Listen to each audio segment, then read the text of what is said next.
accidentally burned a hole in the linoleum?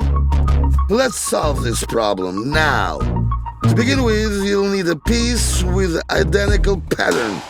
Apply it to the burned place and press it tightly with a knife, so as to cut through both layers. Remove the old layer and smear the area with glue. Now we apply a new layer to this place and leave it to dry. That's all. Is the wrench too big for the bolt? Let's take another bolt with a nut instead. This pair will perfectly pass for an adjustable wrench. See for yourself. To make it easier to knock the floorboards to each other, a double-sided adhesive tape on top. Attach a wooden bar and hit it a couple times. Ready? There's no gap anymore. And to make precise holes for attaching the router, put a masking tape on it and mark the attachment points with a pencil. Now we'll stick it on the wall, and at the same time we'll make a pocket out of a sheet of paper and tape, which we'll fix below. Drill holes right through the tape, and all the dust flies into the paper pocket. Now we'll remove it from the wall without any problems. Roll it up and throw it away. We insert dowels into the new holes and hammer them in. We tighten the screws and you can hang the router.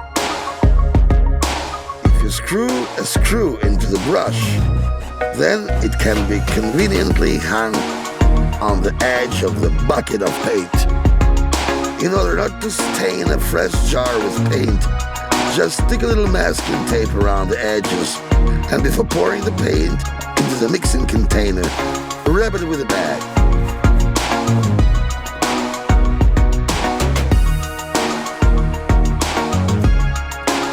Dirty tape can be easily turned off, and cellophane doesn't interfere with the paint in any way, but after work the container remains absolutely clean.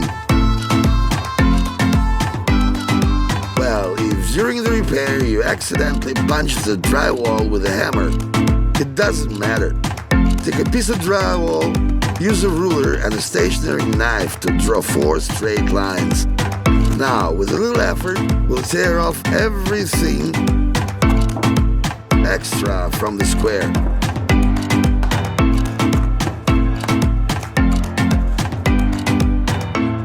According to the shape of this square, we'll make the same hole in the wall in place of the hole using a stationary knife.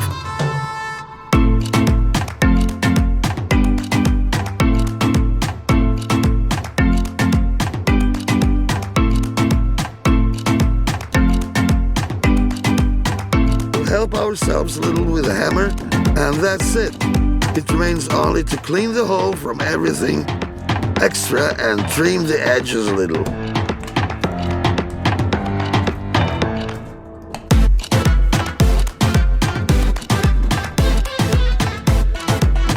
Attach one square and then cover the edges of the hole with putty. We'll apply a little more putty near the hole so that the protruding parts has something to grab onto.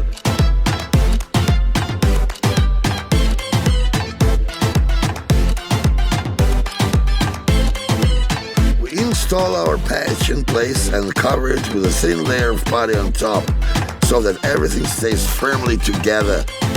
If the shelf doesn't fit snugly onto the wall, take a washer and a marker. Draw a line and immediately see where the board needs to be shortened. Let's do this with an electric jigsaw, and now the shelf fits perfectly fine. Using a screw, you can make a hole. Just screw it all the way in. Smoothly scroll inside and unscrew it back.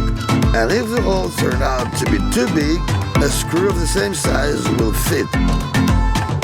If at first you put a piece of the clamp inside.